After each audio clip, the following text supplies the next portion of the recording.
At 19,000 feet on Mount Everest, the human body begins to die. Your brain swells. Your lungs fill with fluid. Your fingers turn black and fall off. Every breath feels like breathing broken glass. And on May 22, 2016, a 34-year-old climbing guide from Seattle fell into a crevasse so deep that his teammates could not see the bottom. They radioed down, "We're sorry. There's no way to reach him." Then they left. But 7 hours later, the guide heard a voice that should have been impossible. This is the story of the climber who heard something that saved his life, even though it wasn't real. Michael Gardner had summited Everest 3 times. He had guided more than 50 climbers to the top of the world's highest mountain.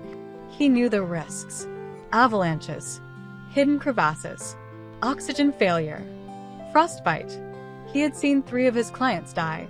But Michael had a rule: never leave a climber behind. On May 22, 2016, Michael was leading a team of 4 clients to the summit via the South Col route. The weather was perfect. The winds were calm. But near the balcony, a small ledge at 27,000 feet, the snow beneath Michael's feet gave way. He didn't scream. He didn't have time. 1 second he was standing. The next, he was falling. The crevasse swallowed him like a mouth closing. His teammates watched him disappear. They heard his ice axe clatter against the walls. Then silence. Michael fell for what felt like an eternity. Later, he learned it was only 8 seconds. He landed on a narrow ice ledge 15 feet wide. His left leg snapped on impact. The bone pierced through his pants. His right arm hung useless at his side. He had 3 cracked ribs and a concussion. He looked up. The opening of the crevasse was a tiny blue circle, far above.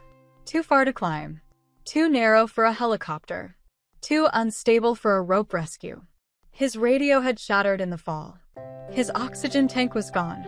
All he had was a half-empty water bottle and a pack of frozen granola bars. Michael's teammates called base camp. The lead coordinator's voice came back. "We cannot send a rescue team. It's too dangerous. The ice is unstable. Tell him we're sorry." They did not tell Michael.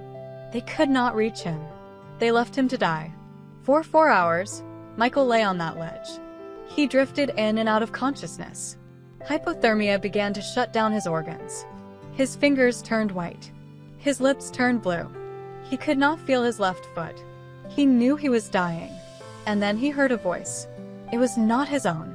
It was not a radio. It was soft, calm, a woman's voice. She said, "Michael, there is a way out. Look behind you." Michael turned his head. There was nothing, just ice. But the voice came again. "Climb. Not up. Down. The mountain wants to let you go. Climb down." Michael was a trained guide. He knew that climbing down inside a crevasse was suicide. Crevasses do not have bottoms.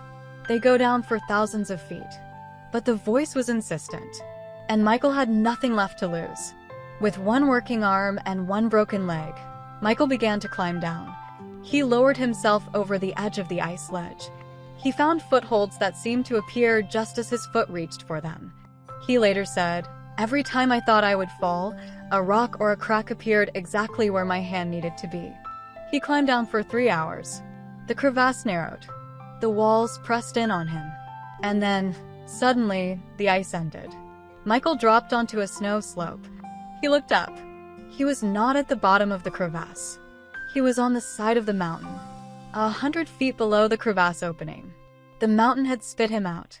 Michael crawled for another 2 hours. He dragged his broken leg behind him. He left a trail of blood in the snow. And then he saw them. 2 climbers from a different team. They thought he was a ghost. The climbers radioed for help. Michael was airlifted to a hospital in Kathmandu. He lost 2 fingers and his left pinky toe. His leg required 3 surgeries. But he lived. When reporters asked him about the voice, Michael hesitated. "I know it wasn't real," he said. "I know my brain was shutting down. I know it was a hallucination. But I also know that if I had not heard it, I would have died on that ledge."